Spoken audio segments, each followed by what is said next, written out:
কি বন্ধুরা, সবাই ভালো আছেন তো? তো বন্ধুরা দেখুন কত বড় এই তেলটা। তো কাতলা মাছের তো অবশ্যই, কিন্তু একটু ইম্যাজিন করুন যে তেলটা যদি এত বড় হয় তাহলে মাছটা কত বড় ছিল। তো বন্ধুরা, এই কাতলা মাছের তেল দিয়ে আজকে আমরা তৈরি করছি দারুণ একটা প্রিপারেশন।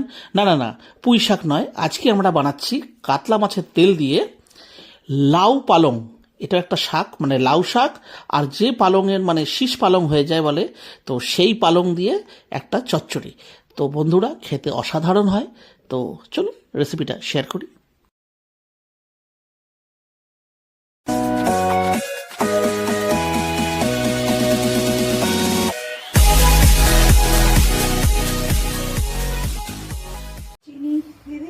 তো বন্ধুরা, তেলটা বাজার থেকে আনার পর এই দেখুন ভালো করে এটাকে ধুয়ে টুয়ে নিচ্ছি, আর একটু ছোটো ছোটো টুকরো করে নিচ্ছি যাতে ভাজতে সুবিধা হয়। আর দেখুন নিয়ে নিচ্ছি সামান্য পরিমাণ সরষের তেল, কারণ এতে প্রচুর এখনও তেল কিন্তু রিলিজ হবে।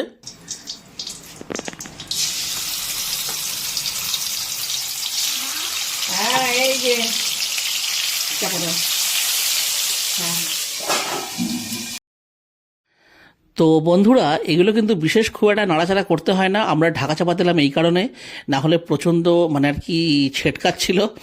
আর এই দেখুন একদম সুন্দর ডবকা ডবকা তেল, দেখে মনে হচ্ছে যেন মাছের ডিম।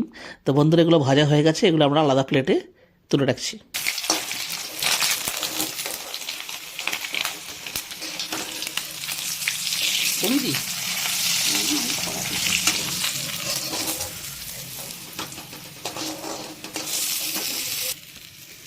মাছের পুরো মনে হচ্ছে না মাছের ডিম, মাছের তেল ভাজা। তো আমরা এই একই পদ্ধতি অবলম্বন করে বাকি তেলটাও কিন্তু ভেজে নেব।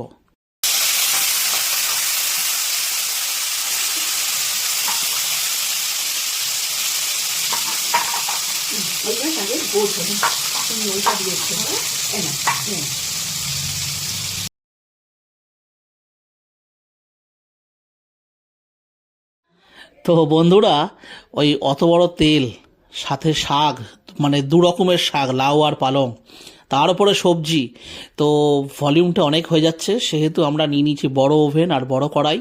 আর দেখুন ওই মাছ ভাজারই যে তেল, মানে মাছের তেল ভাজার যে তেল, সেই তেলটাই আমরা নিচ্ছি। তো আপাতত এটা হচ্ছে ফার্স্টের তেলটা আমি নিচ্ছি, আর আরও তেল লাগবে। তো এই দেখুন এখানে মাছ ভাজা চলছে, মানে মাছের তেল ভাজা চলছে, আর সেখান থেকেও দেখুন প্রচুর তেল রিলিজ হয়েছে। বন্ধুরা, স্টার্টিংয়ে দেখুন আমরা কত অল্প পরিমাণ তেল নিয়েছিলাম, আর সেখান থেকে দেখুন কত তেল হলো। তো এই তেলটা দিয়েই কিন্তু আমরা মানে মানে প্রথমে যে আর কি ফোড়ন টোড়ন যে দিতে হয়, তো সেই সমস্ত আমরা এই তেলটা দিয়ে রান্না করছি।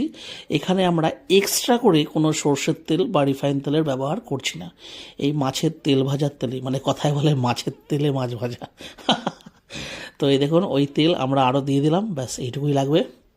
তো বন্ধুরা, তেল কিন্তু গরমই রয়েছে, আর এই দেখুন এটা হচ্ছে 5 ফোড়ন, এটার মধ্যে দিয়ে দেবো, মধ্যে দিয়ে দিচ্ছি।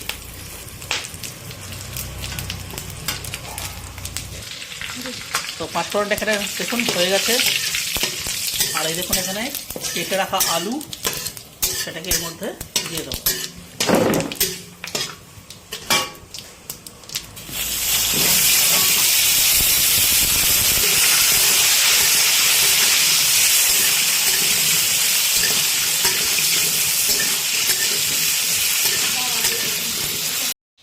তো দেখুন বন্ধুরা, এখানে নিয়ে নিচ্ছি একটা বেগুন, আর এবারে এটাকেও আমরা টুকরো করে কেটে নেব। তো দেখুন এখানে বেগুনগুলো কিন্তু একটু বড় বড় সাইজের টুকরো করে আমরা কেটে নিয়েছি। আর বন্ধুরা, বেগুন ছাড়াও যাবে হচ্ছে দেখুন শিমগুলো বড় করে কেটেছি, আর এগুলো কিন্তু বন্ধুরা ওই যে শীষ পালংয়ের যে ডাঁটি হয় সেইগুলো, তো দিলে খেতে ভালোই লাগবে, খারাপ নয়। তো ব্যাস আপাতত বন্ধুরা এইটুকুই যাচ্ছে। তো বন্ধুরা, এখানে দেখুন আলুটা কিন্তু ভাজা হয়ে গেছে, আর এখানে আমরা দিয়ে দিচ্ছি প্রথমে শিম আর ওই ডাঁটিগুলো দিয়ে এটাকে বেশ কিছুক্ষণ একটু এটার সাথে কিন্তু ভেজে নিতে হবে। এবং এটার মানে শিমের গাগুলো যখন একটুখানি হালকা হালকা লালচে লালচে হয়ে যাবে, তখন আমরা এতে দিয়ে দেবো কেটে রাখা বেগুন। ততক্ষণ পর্যন্ত এটাকে এইভাবেই কিন্তু ভাজতে হবে। আর বন্ধুরা, এখানে দেখুন এটা হচ্ছে লাউ শাক, এটাকে জাস্ট সেদ্ধ করা আছে। আর এই দেখুন এইভাবে প্রথমে ঠান্ডা করে, আর এইভাবে হাতের সাহায্যে নিংড়ে নিংড়ে জাস্ট জলটাকে ছেঁকে নিতে হবে, মানে যতটা সম্ভব। এমন নয় যে একদম একটুও জল থাকলে চলবে না, এরকম নয়, তবে হ্যাঁ যতটা সম্ভব হাতের সাহায্যে দেখুন এইভাবে আলাদা করে করে রাখছি। আর এদিকে দেখুন রসুন আর কাঁচা লঙ্কা জাস্ট হাফ ক্রাশ করে নিয়েছি, মানে একদম মিহি পেস্ট করা কিন্তু চলবে না, এরকম হাফ ক্রাশই রাখতে হবে। তো এদিকে দেখাই শিম দিয়ে আলু দিয়ে, দেখুন এটা কিন্তু ভাজা প্রায় কিন্তু কমপ্লিট হয়ে গেছে। আর এই সময়তে এখানে দিয়ে দেবো কেটে রাখা বেগুন।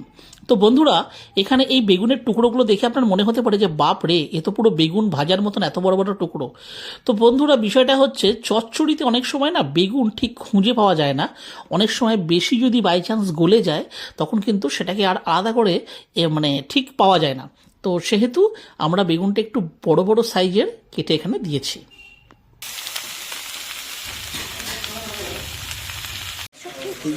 তো দেখুন এখানে শাকগুলো কিন্তু টোটালটাই কিন্তু নেংড়ানো হয়ে গেছে। আর এবারে যে গাঁটগুলো হয়েছিল সেগুলোকে ছাড়িয়ে ছাড়িয়ে এভাবে রাখা হচ্ছে। আর বন্ধুরা এখানে নিয়ে নিয়েছি সর্ষে আর কাঁচা লঙ্কাতে বাটা, কারণ এটা হচ্ছে শাকের মানে চচ্চড়িটা রাঁধবার মেন উপকরণ। এছাড়া রয়েছে দেখুন ধনে গুঁড়ো, জিরে গুঁড়ো, হলুদ গুঁড়ো, লঙ্কা গুঁড়ো আর পরিমাণ মতন লবণ, ব্যাস এটুকুই। আর এদিকে দেখুন ভাজাটা কমপ্লিট হয়ে গেছে। এই সময় দিয়ে দিচ্ছি যত রকমের গুঁড়ো মশলা ছিল সমস্তটা দিয়ে এটাকে করে দিচ্ছি এর সাথে ভালো করে মিক্স। আর ওপর থেকে দিয়ে দিচ্ছি সর্ষে কাঁচা লঙ্কায় যে বাটার ছিল সেই বাটাটাও দিয়ে দিলাম। আর এবারে যাতে না তলায় ফাট করে জ্বলে যায় বা ধরে যায় তার জন্য দিয়ে দেবো সামান্য পরিমাণে একটু জল।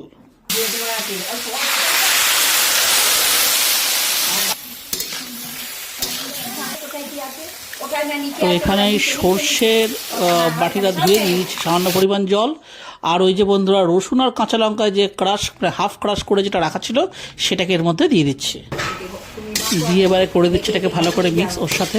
তো বন্ধুরা এই হাফ ক্রাশ করা রসুন আর কাঁচা লঙ্কা এটা যেই এর মধ্যে মিশলো অসাধারণ একটা মানে সেন্ট বেরোচ্ছে, এখন কি বলবো আর। আর এখানে দেখুন এটাকেও ধুয়ে দিয়ে দিচ্ছি জল, কেননা ওর মধ্যে প্রচুর ওই ক্রাশ করা রসুন আর ওই লঙ্কা ওর মধ্যে এখনও লেগেছিল তাই। আর বন্ধুরা এটা তো আমাদের সামান্য পরিমাণ একটু মানে জল তো সেই দিতেই হবে। তো বন্ধুরা টোটাল মশলা দিয়ে দেখুন ভালো করে হয়ে গেল মিক্স। এইবারে এই যে সেদ্ধ করে নিংড়ে রাখা যে লাউ পাতা সেগুলোকে ওপর থেকে দেখুন এইভাবে আস্তে আস্তে হাতে করে করে ছড়িয়ে ছড়িয়ে দিয়ে দিচ্ছি। এবং এইভাবে দিচ্ছি এই কারণে যাতে যদি কোনো লাম্পস থাকে সেটাও যেন খুলে যায়। দিয়ে এটার সঙ্গে করে দিতে হবে ভালো করে মিক্স। এই যে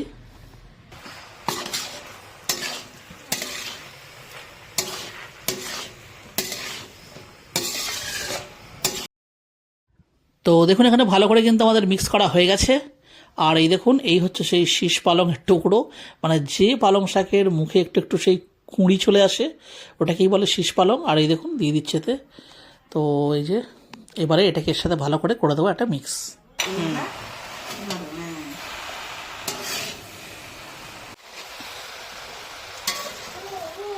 তো বন্ধুরা চলছে মিক্সিং, এখানে লাগবে সবজির চোর, এই যে মাছের তেল দিয়ে এটা খেতে হয় বন্ধু। আচ্ছা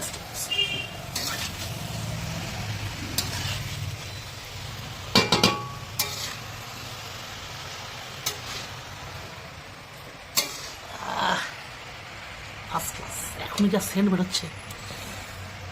এখনো মাছের যে আসল যে তেলগুলো সেগুলো এখনো পড়েনি, জাস্ট তেল ভাজার যে তেল সেই তেলেই খালি এখন রান্নাটা চলছে, তাতেই এত সেন্ট।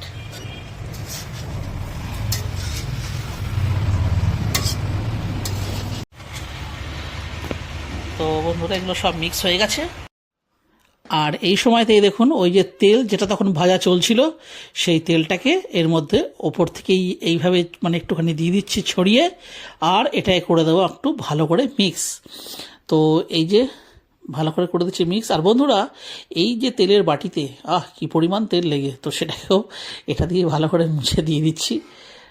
আর এই যে তো দেখুন এইবারে খালি করতে হবে ভালো করে মিক্স। তো বন্ধুরা এতক্ষণ কিন্তু শুধুমাত্র ওই তেল ভাজার তেল দিয়ে রান্না হচ্ছিল, আর এইবারে এই যে টুকরো টুকরো যে তেল সেগুলোও দেখুন দিয়ে দিচ্ছি।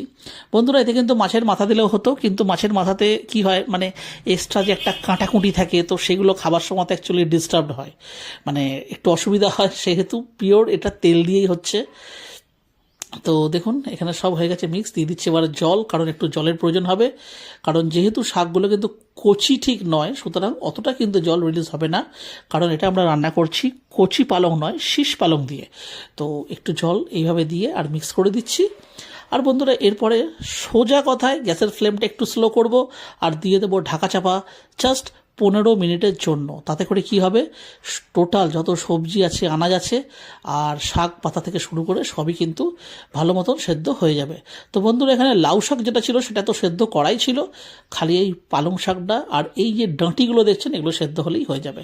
তো এই যে দিয়ে দিচ্ছি এখানে ঢাকা চাপা। গ্যাসের ফ্লেমটা একটু স্লো করে দিলাম, এইভাবে থাকবে 10 মিনিট। তো বন্ধুরা দেখুন, এখানে আমাদের প্রায় 15 মিনিট মতন হয়ে গেছে। আর এই দেখুন দেখাচ্ছি, বাহ দারুণ বন্ধুরা একটা সেন্ট বেরিয়েছে, সুপার একদম। তো এখানে একবার চেক করতে হবে যে সবজিগুলো সেদ্ধ হয়েছে কিনা। এই দেখুন বেগুন তো সেদ্ধ হয়েই যাবে, আলুও দেখুন সেদ্ধ হয়ে গেছে, তার মানে শিমটাও সেদ্ধ হয়ে গেছে।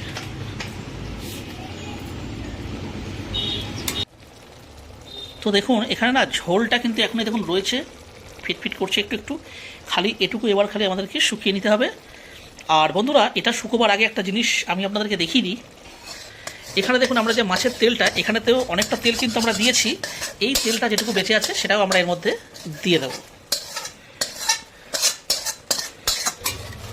করে দিচ্ছি একটা মিক্স, এই যে পুরো সব দিয়ে মিশিয়ে দিচ্ছি। বন্ধুরা, মাছের তেল দিয়ে পুঁই শাক সেটা তো খেতে অবশ্যই ভালো লাগে, কিন্তু এই লাউ পালং সেটা মাছের তেল দিয়ে এর কিন্তু একটা আলাদাই স্বাদ আছে।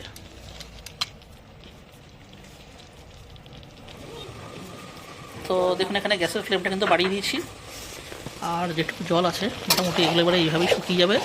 রান্নাটা কিন্তু বন্ধুরা আমাদের একদম হয়ে গেছে, লবণ আমরা টেস্ট করে নিয়েছি, একদম পারফেক্ট আছে। তো বন্ধুরা দেখুন এখানে আমরা 1 চামচ মতন এই দেখুন চিনি, আর একটুখানি অল্প, বেশি না, ব্যাস ব্যাস ব্যাস ব্যাস এইটুকু চিনি। তো বন্ধুরা, এটা কিন্তু মিষ্টি হওয়ার জন্য নয়, জাস্ট নুন ঝালটা একটু ব্যালেন্স করবার জন্য। তো এটা দিয়ে দিয়েছি, দিয়ে এবার করে দিচ্ছি দেখুন ভালো করে মিক্স। আর আমাদের কিন্তু রান্নাটা এখানে রেডি, গরম গরম ভাতের সাথে জাস্ট একদম জমে যাবে।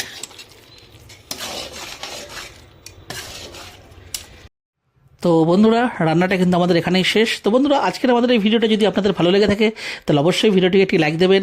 চ্যানেলে যদি কোনো নতুন বন্ধু এসে থাকেন তাহলে অবশ্যই চ্যানেলটিকে সাবস্ক্রাইব করে আমাদের পাশে থাকবেন।